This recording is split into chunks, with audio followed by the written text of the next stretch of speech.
महाराष्ट्रात अफीमचा जो वापर येतो ती याच मार्गाने याच कॉरिडॉरच्या माध्यमातून येतो।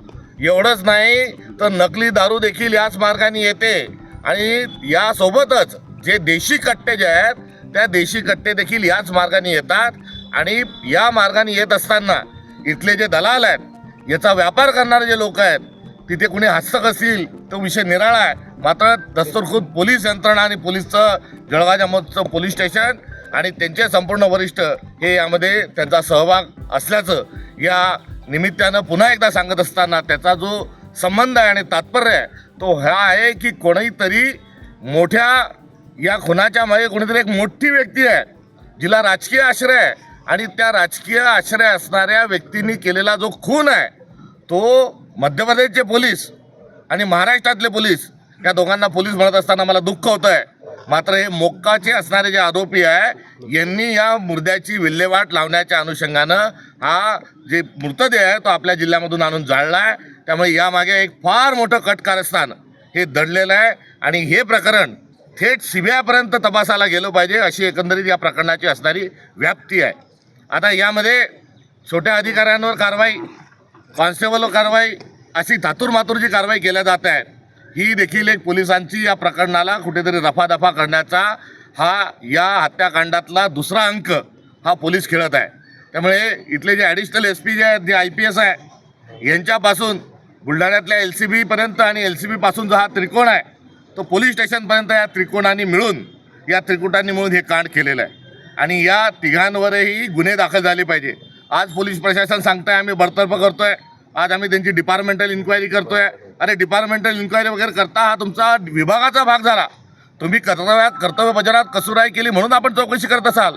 मात्र खोटे पुरावे सादर करणे, खोटी कुऱ्हाड, खोटं ज्याची हत्या केली तो सुरा खोटा सादर करणे, त्यावर फिंगरप्रिंट खोटे दाखवणे, खोटे आरोपी पकडून आणले, हा देखील एक मॅनिप्युलेशनचा आणि चुकीचे आरोपी पकडण्याचा हा फौजदारी गुन्हा आहे। या फौजदारी गुन्ह्याच्या अनुषंगानं या तपास अधिकाऱ्यावर आणि या कटात सहभागी असणाऱ्या वरिष्ठांवर ताबडतोबीनं कारवाई करावी या मागणी करतात आमचा ठिय्या आतापर्यंत हा या ठिकाणी चाललेला होता।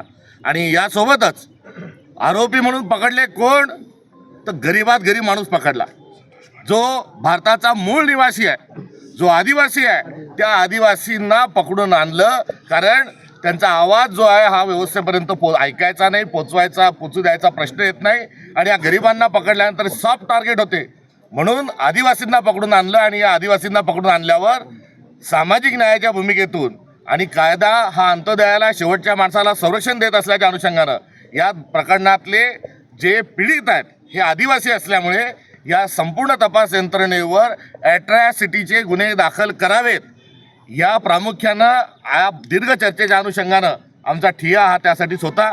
आज आम्ही आमची रितसर त्या अनुषंगानं महाविकास आघाडीचे आमचे तिन्ही जे नेते आहेत, जिल्हा अध्यक्ष जे आहेत हे आपली तक्रार या ठिकाणी देत आहे आणि यांनी जर कारवाई केली नाही तर 8 दिवसामध्ये पुन्हा राष्ट्रीय स्तरावरून या ठिकाणी नेते येतील, आदिवासी नेते येतील, काँग्रेस पक्षाचे नेते येतील, विविध आमचे मित्रपक्ष राष्ट्रवादी सगळ्यांचे आमचे नेते येतील आणि या प्रश्नांच्या अनुषंगानं आम्ही छडा लावल्याशिवाय राहणार नाही ही असणारी एकंदरीत आमची भूमिका आहे। आणि पोलीस यंत्रणा आमच्या सगळ्या भूमिकेला आणि आमच्या सगळ्या मांडणीला हो म्हणते आहे। आमच्या मुद्द्यांना कायदेशीर आहे का विचारल्यावर तर हो सांगतात आहे, मात्र गुन्हे दाखल करण्याकरता त्यांचा हात कापतोय। त्यांचा हात का कापतोय तर राज्याचे मुख्यमंत्री देवेंद्र फडणवीस यांचा दबाव आहे त्यांच्यावर आणि मुख्यमंत्री देवेंद्र फडणवीसाचा दबाव असल्यामुळे या प्रकरणामध्ये योग्य आणि खऱ्या आरोपींवर गुन्हे जे आहेत हे दाखल होत नाही आणि असे जे गुन्हे घडतात आहे या गुन्ह्याच्या अनुषंगानं महाराष्ट्राचा गृह विभाग हा पांडू हवालदार चालवतोय।